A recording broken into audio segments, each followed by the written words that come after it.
L निनोच्या संभाव्य प्रभावामुळे भविष्यात कमी पाऊस पडण्याची आणि पाणी टंचाई निर्माण होण्याची शक्यता आहे। त्यामुळे अहिल्यानगर जिल्ह्यातल्या नागरिकांना पाणी जपून वापरण्याचं आवाहन जिल्हाधिकारी डॉक्टर पंकज आशिया यांनी केलं आहे। जिल्ह्यातल्या धरणांमधून होणारा अवैध पाणी उपसा रोखण्यासाठी भरारी पथकांची स्थापना करण्यात आल्याची माहिती देखील त्यांनी दिली आहे। सध्या जिल्ह्यातल्या धरणांमध्ये आवश्यक पाणीसाठा उपलब्ध असला तरी गेल्या वर्षीच्या तुलनेमध्ये तो 5 ते 6% कमी आहे। त्यामुळे भविष्यामध्ये पाणी टंचाई निर्माण होऊ नये यासाठी प्रशासनाकडून विविध उपाययोजना राबवण्यात येत आहेत। इरिगेशन डिपार्टमेंट सोबत भरारी पथके तयार करून ज्या ठिकाणी इल्लीगल उपसा इरिगेशनसाठी चालू असेल किंवा ज्या ठिकाणी अशी प्रॉब्लेम असेल तर MSEB, इरिगेशन डिपार्टमेंट, पोलीस आणि रेव्हेन्यू सर्वांची संयुक्त भरारी पथक तयार करून त्या ठिकाणी कारवाई करण्याची सूचना पण आपण सर्व संबंधित विभागांना यासाठी देण्यात आली आहे।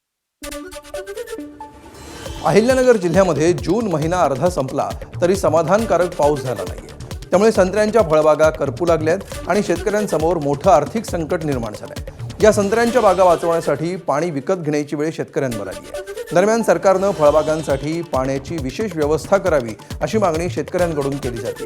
गेली 5 वर्ष लेकराप्रमाणे जपलेल्या संत्रा बागा पाण्याअभावी जळू लागल्यामुळे शेतकऱ्यांच्या चिंतेत भर पडली। घरातील कुटुंबातील लहान मुलांना जसं जपवतो तसं त्या पद्धतीने आम्ही या फळबागा जगवलेल्या आहेत आणि आज जर पावसाने यात ओढ दिली तर या जगवलेल्या फळबागा जगवणं मुश्किल आहे। ज्या पद्धतीने या फळबागा जगवल्यात तर पाऊस जर नाही आला, मान्सून जर लांबणीवर पडला तर या फळबागा जगवणं मुश्किल होईल। झालेला खर्च आमचा निघणं अवघड होईल।